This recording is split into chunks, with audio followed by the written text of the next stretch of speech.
Dando continuidade às tribunas do Setembro Amarelo, tivemos hoje a presença do psicólogo Douglas Borges. Ele nos falou sobre fatores externos e também internos que influenciam a ideação suicida. Como temos um problema muito relevante do nosso município, ele também fez algumas recomendações a algumas instituições.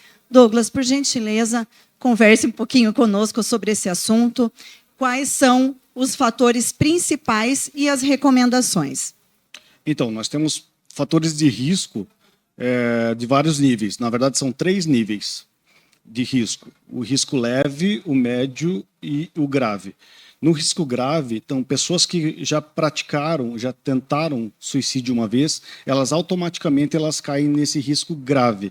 E com esse risco grave, eu entendo que deva ser tratado como emergência psiquiátrica. Então, com toda atenção, existe um protocolo que a federação, existe uma cartilha da Federação Brasileira de Psiquiatria, que essa cartilha mostra o manejo dessas pessoas com ideação suicida, e nesse momento, com o risco grave, né, deve ser seguido e deve ser mantido o protocolo desta cartilha. E em relação à nossa imprensa, quais são os cuidados, as palavras que devam ser evitadas? Como que esse assunto deve ser abordado? Então, pessoas com ideação suicida, nós entendemos que são pessoas com alto índice de sofrimento. E nesse alto índice de sofrimento, normalmente acontece uma não consciência, ela não pensa realmente no que está fazendo. E nesse momento onde ela não está pensando no que está fazendo e está com alto nível de sofrimento, ela vai procurar soluções para que o sofrimento dela acabe.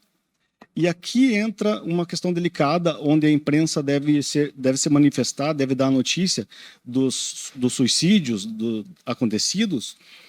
Ela deve ter um cuidado maior e também ter uma cartilha destinada à imprensa no site do setembroamarelo.com, onde pode baixar essa cartilha e a imprensa pode saber direitinho como abordar o tema de uma forma que não dê ideias para sair do sofrimento, que o suicídio não seja uma ideia de saída de sofrimento. E sim, existem várias outras saídas para sair do sofrimento. E suicídio não deve ser uma delas. Certo. Em relação à população em geral, à utilização de redes sociais, nós sabemos que é notável que as pessoas procuram curtir e compartilhar notícias mais delicadas ou que envolvam violência, etc. Qual o recado para a população em relação à sua postura nas redes sociais em relação a isso? Que não faça, que não compartilhe. Não compartilhe desgraças, né? Porque pensando mesmo na pessoa em alto sofrimento, lembrando bem, existem pessoas que sabem lidar com a notícia. Se a pessoa estiver numa situação mental sem transtornos mentais, sem depressão, sem ansiedade, sem bipolaridade, sem esquizofrenia, no momento em que ela está controlada, a notícia pode ter um impacto normal. Mas quando a pessoa está num momento de sofrimento, essa notícia pode gerar alguma ideia negativa, uma ideia falha, que, como eu falei agora há pouco, que pode ser utilizado como um mecanismo de saída do sofrimento, que não deve ser.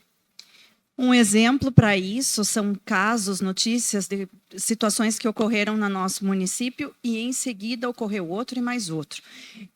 Você acredita que isso seja um exemplo do que você citou agora? Não só acredito, como é estatística, né?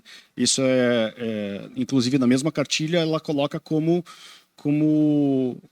fato, né? Então é estatística em cidades onde a notícia é colocada de uma forma errônea, acontece muito mais suicídios. Inclusive nossas cidades e região elas têm um índice alto de suicídio por uma questão genético-cultural de saída de sofrimento. Então, alcoolismo e suicídio é uma das formas que as pessoas acham que podem sair do sofrimento. Então, isso é passado de avô para pai, de pai para filho, e a gente não precisa de mais incentivo a esse tipo de notícia, onde vai dar ideias para as pessoas em sofrimento.